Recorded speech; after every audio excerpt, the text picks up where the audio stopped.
Patreon Q&A number 36, part 2. I'm going to be releasing these videos in 2 parts from now on, guys, and the first part was released earlier today. And also, I want to thank all 71 of my incredible patrons, guys. Thank you so much for supporting me the way that you have up until this point. You know, things are real rocky for me lately with the channel and everything, so thank you so much. And to everyone else listening, there's definitely going to be spoilers in these questions and answers, so tread carefully up to this point.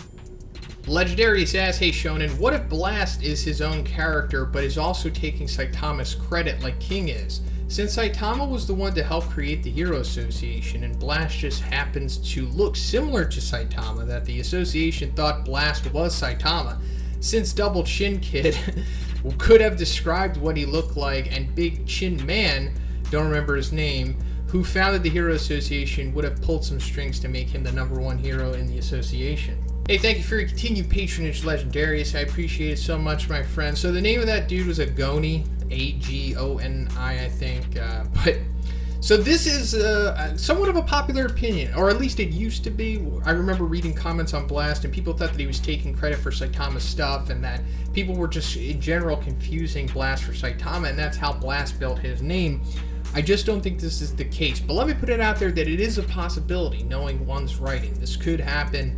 I'm not saying that it's not likely, but I just don't think it's going to happen because Blast has been a hero for a while now. I mean, the first instance that we see of him is 15 years before the story when he encounters little Tatsumaki, or I guess it was 15 years, when he encounters little Tatsumaki and breaks her out of that place.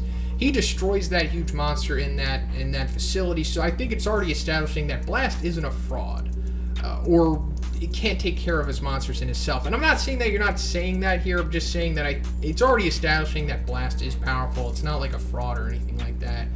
But then if we go to the, much later into the story, 2 years before it, the current story, we know that Blast took down Elder Centipede. And it's pretty much confirmed that it was Blast who did it. So I just don't think Saitama was strong enough at that point to take down Elder Centipede.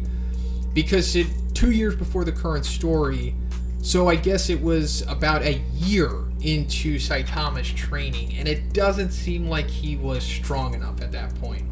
Because I think it said like 300 days into his training when we saw him go against the boxing guy, the electric light string incarnation dude.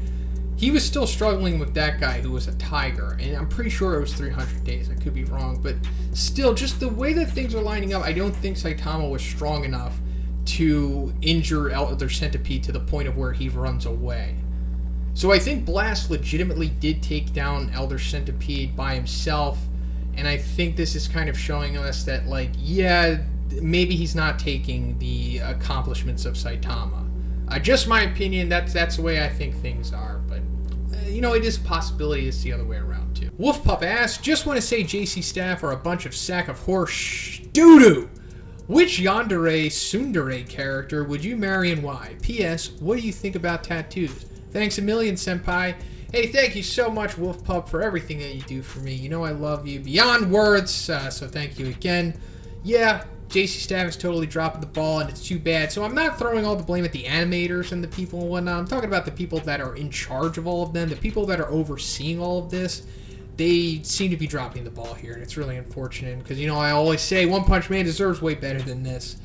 So I'm going to have to say I wouldn't marry any yandere or tsundere, but for the sake of the question, I will answer it. But let me just say, guys, if you're, into yandere, tsundere, even beyond anime characters, like real-life girls that are like this, guys, don't go after it. Just take my advice. Road less travel. Don't do it. Just stay away from these type of individuals. Not just saying girls, just dudes, too. Just stay away from these people. If you want to be friends with them, try, but do not get into a emotionally romantic or any kind of relationship with these type of individuals. It will not work out for you. I assure you of that. But hey, if you want to try and go through the trials yourself and figure it out why this is a bad idea, feel free. But if you're looking for the road less travel, this is it. Don't do it. But for the sake of the question, I'll say I'd marry Tatsumaki. I'm not even going to say yandere because that is completely off the table. So we'll go down the tsundere option. I'd marry Tatsumaki only because she would be extremely low maintenance. That is it. But other than that, I love tattoos. I'm a big fan of them. I especially like girls who have tattoos. And if you have tattoos, all the better. I'm more of a fan of black tattoos, ones that aren't inked, that are just kind of just black. But all tattoos I appreciate, ones that aren't racist, of course, and any obscene stuff. Big fan of them.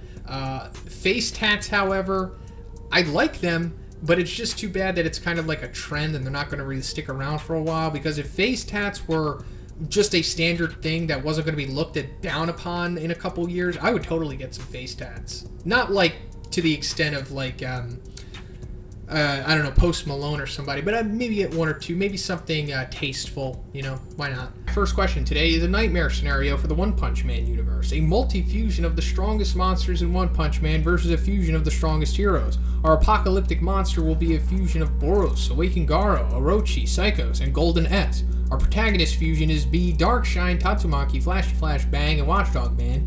How screwed is the planet? My next question is, what if Doctor Strange from the MCU is plopped in the world of One Punch Man and decided to join the Hero Association? How strong would he be, and what would his overall relationship with the other members of the Hero Association class be like? I assume Strange would be in the S class. I also got an update for you, Zhoniin. I'm finally doing something with my writing talent and opened a forum on fanfiction.net. It focuses mainly on Universe 3, the robot universe from Dragon Ball Super's Tournament of Power. I'll send you a link if you want to shout me out. If not, then I wish you the best, Big Z. Hugs and kisses, Joshua. Thank you so much for your continued support, Josh. I appreciate it so much, my friend. And of course, I will shout out your forum. I have the link on the screen, and the link is in the description for anyone who is interested in some sweet Dragon Ball Super Universe 3 fanfiction. He goes into more about the species and whatnot, something that the writers were a little too lazy to do themselves. But if these characters were to fuse, they would be, man, I think on the level of Saitama at this point. I mean, we've got 4 strong, super strong characters, 4-way fusion. But I do think the monster equivalent will be way stronger because all of those characters individually are stronger than the heroes individually. I mean, Boros over Tatsumaki, Awakened Garo, obviously over Darkshine, Orochi over Flashy Flash, Golden S over Bang, most likely. Psychos is the weak link here, but it doesn't really matter because Orochi, Awakened Garo, Boros, and Golden S coming together is already incredible enough. So you're just adding Esper abilities in there with Psychos' addition. Just them fighting, I guess, would be like 2 Saitamas fighting, and we know that 2 Saitamas fighting, the world is going to get destroyed very quickly, or at least nuclear winter very quickly. So yeah, that's what's going to happen. I mean, I know that like when we see Dragon Ball Z, Dragon Ball Super characters fight, they don't destroy the Earth. People say it's chi control and key control, but I mean, really, it's just a way to not destroy the Earth every time because, I mean, realistically, that's how strong those characters would be. I mean, just throwing a few punches, the gusts from that, I mean, would create like crazy adverse weather effects. The energy being shot or any kind of projectiles from here is going to wipe off civilizations. Like, characters are just way too powerful to fight on Earth or just planets in general at this point. So yeah, the planet is pretty much screwed. Even if there isn't a definitive end to this fight, even if they're just clashing, it's still not going to be good. And then I guess whoever can survive in space after this point, so I guess the monsters win because Boros can survive in space, or at least it's implied that he can. It's never stated. There's never like a Frieza Goku moment where he's like, I can breathe in space and you can't, but I just assume Boros is strong enough to survive in space. I mean, if Saitama could, why can't Boros? Especially this crazy 4-way fusion that we're talking about hypothetically here. So Doctor Strange in the MCU, I love this idea. I think a character like Doctor Strange would probably benefit the world of the story of One Punch Man overall, because he would kind of be a combination of like Tatsumaki, Fubuki, and also Shibawa, because Shibawa is just an Esper with clairvoyant abilities, and the ability to see into the future and maybe the past too. Never stated that she can, but I'm assuming that Doctor Strange has the Time Stone because that's like his whole thing. So if he's coming over from the MCU, we'll just say that he has the Eye of Agamotto, which is, the Time Stone.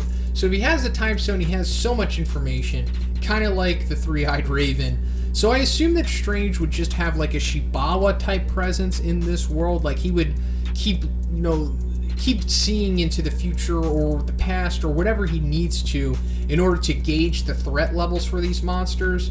So he'd be like, oh, there's a powerful dragon coming. We need everyone together. We need this hero, we need this hero, we need that hero. We all need to come together to go against this dragon because it's coming. And he could kind of just fulfill that role. I think that would be pretty cool. He would be, I guess, top 5 based on his significance, but power-wise, maybe he would be top 10. So he has a lot of tricks and a lot of really cool stuff he could do, and when he starts using the Time Stone, he becomes absolutely broken. But I do think that, like, really powerful characters like the above dragons, they would be just way too much for Strange, in my opinion. I mean, I don't think he would get absolutely destroyed, but there definitely is a limit to what he could do. I mean, he definitely couldn't solo Thanos in the Infinity War. So I think we're kind of seeing the limit of what he would be able to do in the world of One Punch Man. But yeah, once again, please check out Josh's forum on fanfiction.net. A link is in the description. Steven asks, good evening, dude. What is your favorite and least character design style? Have you ever dropped the series? If a kid brings so much as a nail clipper to school or a clock that resembles a bomb, a meltdown is guaranteed to occur. Considering that administrators can't handle the tiniest things, what would happen if kids had powers like in Hogwarts or UA? If it were just a few with powers, like an Avatar or One Punch Man or X-Men world, I guess we'd try to round them up and suppress them, or do worse to kids for being brown and crossing imaginary lines after all. But what if most or all students were one-man armies? Wouldn't there just be 50 Columbines a day all around the world? How do you discipline anyone? Wouldn't the entire world develop some sort of prison culture where everyone is always on the edge and no one really ever feels safe? Take it easy, man. Thank you so much for your continued patronage, Steven. I appreciate it so much, my bro. So when you say design style, I assume that you're not talking about individual characters, just like the styles overall, like a genre almost. So the ones that I like the most are the ones that we see of like released Boros, Meteoric Burst Boros, Brilliant Phoenix Man, and most recently Orochi's final form, we can assume that it is. Like those streamlined, sleek, aesthetic styles, they're like tight and concise. It's difficult to explain it, but based off of those references I gave you, I think you can understand what I'm getting at. It's things like that. That's why I also like the Guyver so much, that series that I keep talking about, if you remember.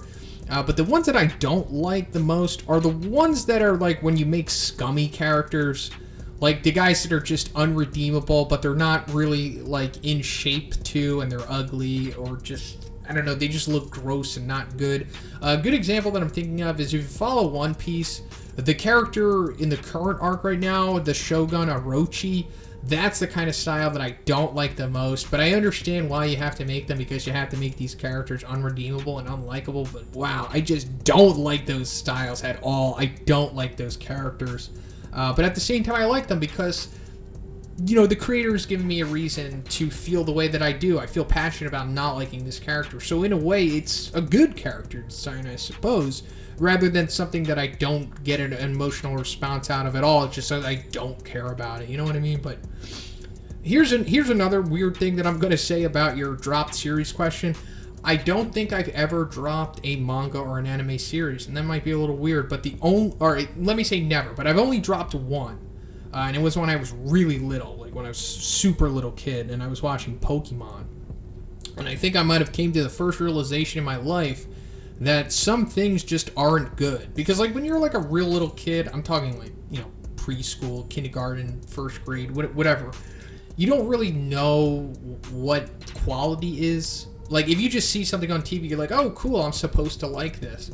But I think that was the first time I realized that, oh, wow, some things are just not good. And when I was watching Pokemon and I was following it for so many episodes, it got to the point of where Charizard refused to listen to Ash, and it kind of just ruined the whole entire arc because he winds up losing that match. And it just pissed me off, and I was like, this show sucks. And I stopped watching it after that and never went back to it. So I think that was like one of the first big series I've dropped for a manga or an anime. But other than that, I mean, I've dropped a ton of Netflix series, Showtime, all the premium shows and stuff like that. Like the first season or whatever will be good, and then there's just like a point where it's like, oh, I'm not wasting time on this anymore just because it's not good anymore. But manga and anime, not really the case. I kind of just see them through. Like I've been following Naruto and One Piece since I was a little kid, and still following it to this day. Well, more specifically, One Piece. Like, I just can't let them go. They're, like, integral parts of me, and I just love them so much. So, the question their last question.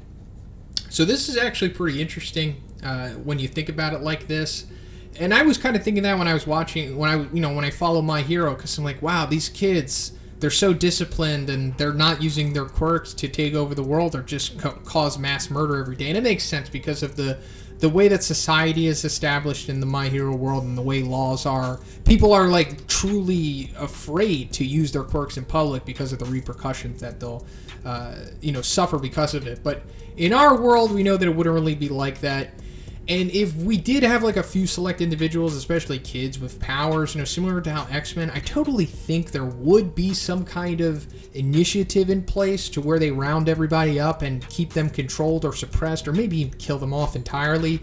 I think it happens in a few X-Men movies, but most recently, I think it happens in X-Men Apocalypse, right? When they round up all the X-Men towards the end of the movie and they try to off them all together. And then Magneto breaks them out or something like that. And that's when they run into Wolverine, I think. Spoilers for X-Men Apocalypse. If you haven't seen it, it's about 3 years old now. Great movie, underrated. Love all the new X-Men movies. The ones with Michael Fassbender.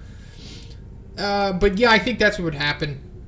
No way we're going to allow these people to exist in our world. Also, this actually goes back to the first X-Men movie when there was like the politics involved in it and the senators and whatnot were trying to get legislation across to, I don't know, essentially like kill all the mutants or whatever, round them up and keep them isolated. That totally would happen, especially with the way things are nowadays. Like, Congress can't, or not Congress, or I'll just say Washington.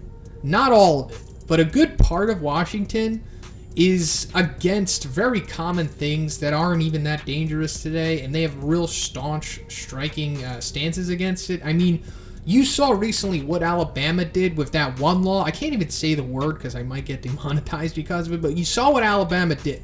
You saw what law they passed, and that was just that. Could you imagine if there was people with abilities, especially kids? What would they do then? So I don't think things are looking good. I don't think we would become a society where everyone, where it's like a prison culture and everyone is on edge at all times. I don't think that would happen. I think there would totally be measures taken to control these individuals and maybe just wipe them off the face of the planet and make sure that none of them ever exist again. That's what I'm thinking would happen because, man, there's no way Trump just by himself would allow people like this to exist, unless he himself had the power. My granny asked, if only Orochi saw Saitama versus that pesky mosquito from Season 1, maybe he would have picked up a thing or two. Also, what happens if Saitama's family comes into the mix of things? Also, you must say this without stuttering, or I take you out of my will. Luke Luck likes lakes. Luke's duck likes lakes. Luke Luck licks lakes. Luck's duck licks lakes. Duck takes licks in lakes. Luke Luck likes. Luke Luck takes licks in lakes. Duck likes. Thank you for your continued patronage, Granny. I appreciate it so much. I'm a very grateful grandson. But I don't think Saitama's family is going to come into the story, at least anytime soon. Maybe at the very end of the series, maybe, but I just don't think this is one of those series where we're going to focus on the family of the protagonist. I think one kind of just wants to keep like an air of mystery around Saitama. Like, he's just this guy who became, the one above all. So I think adding family into the picture kind of takes away from one of the stronger points of Saitama's character. Just my opinion, but I think that's what he had in mind when writing this type of character, because don't you think it's a little odd that like none of his family or anything that he does really outside of his original job that we know about and him being a hero, he's completely alone. So I don't know, I just don't think one wants to expand the character any more than what he already has, at least in that direction.